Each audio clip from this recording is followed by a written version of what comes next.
في فيديو النهارده بقى يا جماعه جبت لكم وصفه من وصفات ما بعد منتصف الليل والجوع الكافر بقى والحاجات اللي احنا كلنا عارفينها دي. وصفه هتاخد معاك دقيقتين لو انت مش عايز تصحي البيت كله على انفجار بقى مش عارف ايه في المطبخ ولا توسع نفسك في الزيت ولا مش عارف ايه زي ما الشيف هبدا بيعمل. فالنهارده وصفه سهله جدا يعتبر مش وصفه بس هشاركها معاكم برضو. اول حاجه معانا رغيف العيش الجميل اللي هيبقى بيتزا دلوقتي. بس استنى هنقصقص كده العيش بس نسيب فيه شويه على الوش صغيرين. نفضل نقصقص كده بقى يا جماعه مش لازم بمقص اعملها بايدك عادي اي حاجه. المهم شكله في الاخر يبقى معانا كده والحته دي يبقى في حاجه كده ايه يعني ما تبقاش مقصوصه للاخر عشان هوريكم السبب دلوقتي. نيجي بقى بالجبنه الموتزاريلا الجميله بتاعتنا نحشي بقى الاطراف دي موتزاريلا او اي نوع جبنه عندك انت بتحبها مش شرط موتزاريلا يعني. واحشي كده بقى ايه واديها موتزاريلا. اديها موتزاريلا تديك حب وحنان وطعم جنين. شاعر بسم الله ما شاء الله. نفضل بقى ايه نوزع كده الموتزاريلا يا معلم. وزع كده فاضل حته فاضيه ما تاخدش لازم تاخد حقها. بعد بقى ما نزلنا بالموتزاريلا ووزعناها في الاطراف دي كده بقى إيه نجيب اللانشون بتاعنا. يعني لازم تدلع نفسك كده يا جدع. وطبعا مش هننزل بواحد بس لا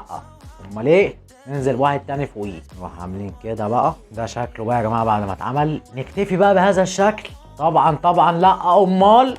نروح نازلين على الوش بقى شويه موتزاريلا كده. دلع السندوتش بتاعك يعني. بصوا يا جماعه الشكل. ونروح قافلين عليه بقى كده اهو وندخله الميكروويف بالظبط دقيقه ونرجع تاني. نحطه بقى دقيقه كده يا جدعان. انت اصلا مش تديني نص السندوتش اللي انت بتجيبه؟ بص يا معلم انت دلوقتي بتصور عند مين؟ ايه؟ بتصور في بيت مين؟ بيتك. يا عم انا راجل بخيل انا هقسم بحق هبداوي. بحق؟ يعني بحق انا بقى هديك الربع وانا هاخد التلات ارباع الباقيين. لا ده حق ربنا. انت على اخر مره لما جيت لي وصورنا البان كيك سبت لي كام واحده من الخمسه اللي احنا عملناهم ولا الاربعه اللي احنا عملناهم؟ واحدة. واحده ايه يا ابو عمو هو اصلا خلص. طب يلا اللي جاي بقى. يلا نكمل الفيديو بتاعنا. ده يا جماعه شكله بعد ما اتعمل في الميكرويف. يعني بص كده يا ابني. بص الحلاوه. بص يا نهار اسود. بصوا يا جدعان.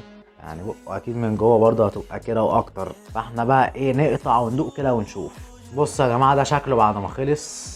يعني بصوا الجبنه يا لهوي. هي ما بتبوظش ليه؟ اهي يا عم بتبوظ. يا لهوي يا جدعان. يا لهوي. انا حته اكبر دي ولا دي؟ خد يا اسطى اللي ضميرك يمليه عليك. انت ما لحقتش تسيب ضميرك اصلا هيقول لك ايه؟ اهو ده بقى ده تاكله بالليل تقوم تصحى الصبح عندك حموضه. خلاص ما تاكلوش انت بقى معايا ثانيه. لا انا اسف يا اسطى سامحني. يا اسطى يا صاحبي اخويا حبيبي طب انت هتقعد تذلني كتير يا اسطى؟